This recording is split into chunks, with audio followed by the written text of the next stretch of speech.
Akala ko pa naman magmamarathon sa labas. Hindi ka marathon. Airport na.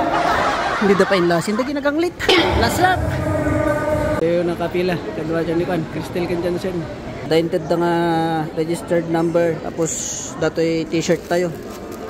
Dato nga wristband. Isang titi pang kolekta yung tukano dyan nga to. Tamang dati medal no malpawalpas tayo. Dati 5 km run. Nasot tayo dyan t-shirt ngayon tada. Guwapo plate number tayo. Dati sa ako.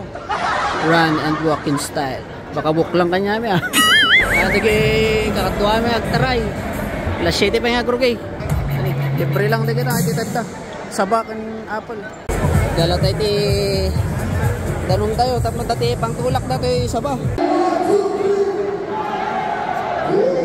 Narumor tayo ta agrugin. Ito isa mo nagpagtarayan. Naluwi tayo, papauli yung dalang aminan. Ayun, kaya pala Dubai Molathon. Kasi dito lang tayo sa ano, sa loob ng mall. Dera City Center. Start na yung Molathon natin. Akala ko pa naman magmamarathon sa labas. Ito yung starting point natin. Hindi ka marathon. Airport na. Nagsisiwat na nangingisip. Kaya pa jubing. Hindi da pa inlasin. Hindi ginaganglit. Sabali nga banta.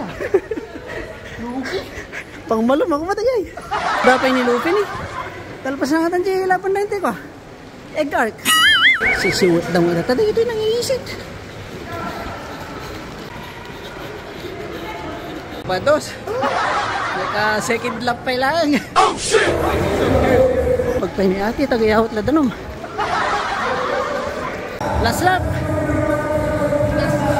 Pugsat man takadinan. Abot na sa finish line. Para sa 1 milyon. 1 milyon na pawis. Tatang-tatang. Babae pa yun ay. Woo!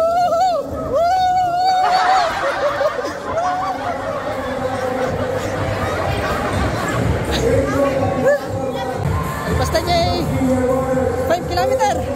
Oh, tagadutin muna. Naudi tayo. I-claim tayo medal tayo. Thank you. Ano? Sus! May medal tayo mga